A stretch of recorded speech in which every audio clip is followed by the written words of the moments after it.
ওম নমঃ ভগবতে বাসুদেবায় নমঃ। শনিদেবের ব্রতকথা। ব্রতের নিয়ম: শনিবার সন্ধ্যাবেলায় ঘরের বাইরে উঠোনে এই ব্রত করতে হয়।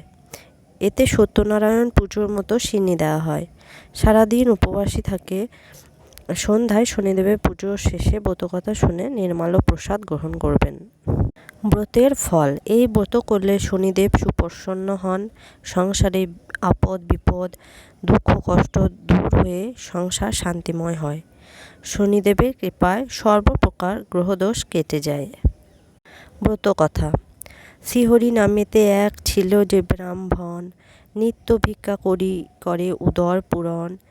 দিবারাত্র কৃষ্ণ নাম জপে অকপটে, অন্তরে সদাই সুখী অন্ন নাহি পেটে। হেনকালে তার এক পুত্র জন্মিল, পুত্র মুখ দেখি দ্বিজ বিষাদে ভাসিল। ভিক্ষা করি দ্বিজ সেবা পুত্র রক্ষা করে, সুমঙ্গল বলি নাম রাখিল পুত্রেরে। অত্যন্ত মেধাবী পুত্র সবে গুণ পায়, অল্প দিন মধ্যে শিশু শিখে সমুদয়। শাস্ত্র আলোচনা করি শাস্ত্রজ্ঞ হইল, পণ্ডিত বলিয়া তারে সকলে জানিল। মনে মনে সুমঙ্গল হরিরে ডাকিল, গৃহ ছাড়ি নানা তীর্থে ঘুরিতে লাগিল। আচম্বিতে এক স্থানে করিল শ্রবণ, পিতা মাতা পরলোকে হয়েছে গমন। শুনি তাহা গয়া ধামে করিয়া গমন, বিষ্ণুপাদ পদ্মে শিশু করিল অর্পণ। কাল বশে ঘটে যাহা কে করে খণ্ডন, শনির দৃষ্টিতে পড়ে দ্বিজের নন্দন। ভ্রমিতে ভ্রমিতে দ্বিজ যায় বহু দূরে, শেষে উপস্থিত হয় বিদর্ভ নগরে। রাজার সভায় দ্বিজ উপস্থিত হইল, ব্রাহ্মণ দেখিয়া রাজা অভ্যর্থনা করিল। রাজার নিকটে দ্বিজ দেয় পরিচয়, সুমঙ্গল নাম মোর। ওহে মহাশয়, অতি দুঃখী হই আমি, নাহি পিতা মাতা। নানা দেশে ভ্রমি আমি, থাকি যথা তথা। শ্রীবৎস রাজন বলে, চিন্তা দূর কর, আমার আশ্রয়ে থাকি, মোরে কৃপা কর।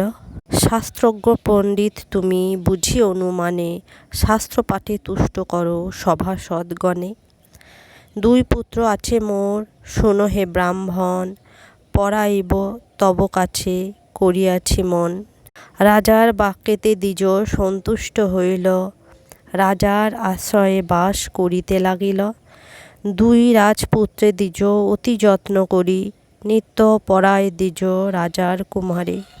এই রূপে কিছুদিন বিগত হইল, পড়ুয়া বেশেতে শনি উপস্থিত হইল। শনিরে জিজ্ঞাসে দ্বিজ, শোনো বাছাধন, কি বা হেতু হেথা তব হয় আগমন। শনি বলে, এনু শাস্ত্র অধ্যয়ন তরে। দ্বিজ বলে, যত্ন করি পড়াব তোমারে। অল্প দিনের মধ্যে শনি সুপণ্ডিত হইল, সুমঙ্গল পরিচয় জানিতে চাহিল। শনি বলে, পরিচয় কি বা দিব আর, শনৈশ্চর নাম মোর সূর্যের কুমার। সুমঙ্গল বলে, যদি দেখা দিলে মোরে, কিসের দুঃখ দূরে যাবে বল হয়ে আমারে। আমার উপরে আছে তোমার কটাক্ষ, কিসে যাবে বলে প্রভু হইয়া স্বপক্ষ। শনি বলে, ভোগকাল 6 মাস আছে, 10 দণ্ড যাবে না আসবে কাছে। সপ্তম দিবসে গিয়া ভাগীরথী তীরে, একান্ত মনেতে দ্বিজ ভজ মুরারিরে। এত বলি শনিদেব অন্তর্ধান হইল, সুমঙ্গল আর তারে দেখা না পাইল। শনি আজ্ঞা মত দ্বিজ গিয়া গঙ্গা তীরে, নারায়ণে ভজে দ্বিজ একান্ত অন্তরে। 10 দণ্ড পূর্ণ হইল মনেতে বিচারি, উঠি দাঁড়াইল দ্বিজ বলিয়া শ্রীহরি। কিন্তু 10 দণ্ড পূর্ণ না হয় তখন, তার পূর্বে চলে আসে আপন ভবন। তাহা দেখি শনিদেব কুপিত হইল, দুই রাজপুত্রে শনি হরণ করিল। পুনঃমায়া বলে, দুই শিশু মুণ্ড গড়ি, দ্বিজের নিকটে শনি যান তাড়াতাড়ি। হেথা দ্বিজ চক্ষু বুঝি শ্রীহরিরে স্বরে, মুন্ডু দুটি ফেলে তার উরুর উপরে। হেথা নিদ্রা যোগে রাজা দুঃস্বপ্ন দেখিল, পাত্রমিত লয়ে রাজা গঙ্গা তীরে গেল। দেখিয়া দ্বিজের কোলে পুত্র মুণ্ডদয়, হাহাকার করি রাজা ধুলায় লোটায়। রাজা দেশে দূতগণ বাঁধে ব্রাহ্মণেরে, শৃঙ্খলে বন্ধন করি রাখে কারাগারে।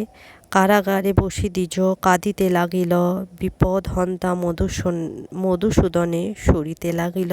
এতঃপর ঘটে এক বিচিত্র ঘটন, 10 দণ্ড বেলা পূর্ণ হইল যখন।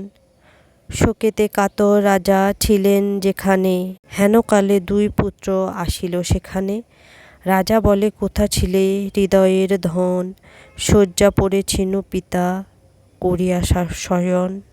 পুত্রদের বাক্যে রাজা আশ্চর্য হইল, আদ্য অন্ত কিছু তার বুঝিতে নারিল।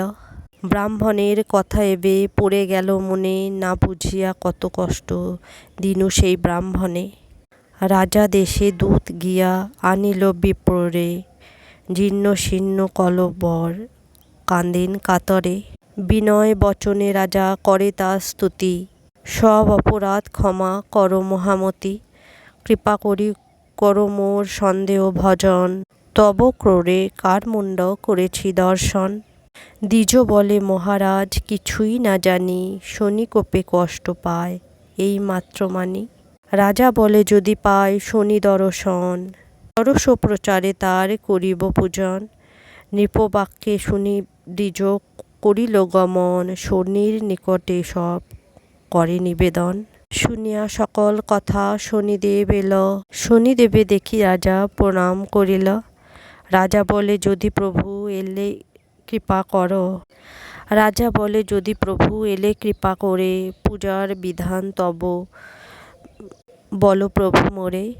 শনি বলে পূজা বিধি শুনো হে রাজন, যেরূপে করিবে মোর পূজা আয়োজন।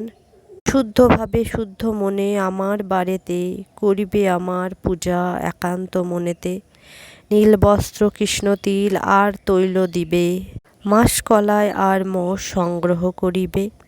কৃষ্ণবর্ণ ঘট এক করিয়া স্থাপন, পঞ্চজাতি ফল ফুলে করিবে অর্চন। এই মোর পূজা বিধি কহিলাম সার, ভক্তি প্রধান যেন কি কহিব আর।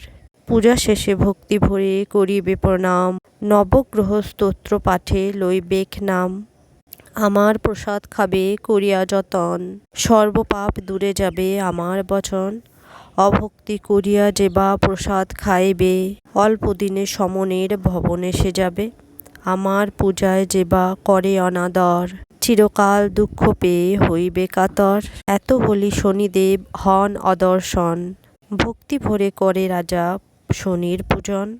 প্রতি শনিবারে পূজা করে নৃপবর, বিপ্রগণে দান দিয়া তুষিল বিস্তর। নৃপ পাশে সুমঙ্গল বিদায় লইয়া, শনিদেবে পূজা করে গঙ্গা তীর গিয়া। এই রূপে পূজা প্রচারিল শনিদেবে, যাহার যেমন সাধ্য সেভাবে পূজিবে।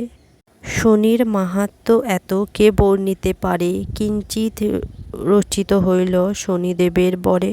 সর্বদা শনির পদ থাকে যার মনে, উদ্ধারে বিপদ হতে পড়িলে সমনে। শনির পাঁচালী যেবা রাখিবে ভবনে, কখনো না পড়ে সে বিপদ বন্ধনে। শনি প্রণমিয়া যেবা নিজ কার্যে যায়, সমাদর করে তারে রাজার সভায়। স্কন্দ পুরাণের কথা অন্যথা না হয়, যথাবিধি ব্যাস বাক্য কভু মিথ্যা নয়। শুদ্ধাশুদ্ধ জ্ঞানহীন বলে নিবারণ, ভূমিতে লুটিয়া বন্দী শনির চরণ। এত দূরে এই গ্রন্থ সমাপন করি, শনৈশ্চর প্রীতে সবে বল হরি হরি। আমার ব্রতকথা পাঠ আপনাদের ভালো লাগলে আমার চ্যানেলটাকে সাবস্ক্রাইব করে আমার পাশে থাকবেন। শনিদেবের কৃপায় সবাই ভালো থাকবেন ও সুস্থ থাকবেন।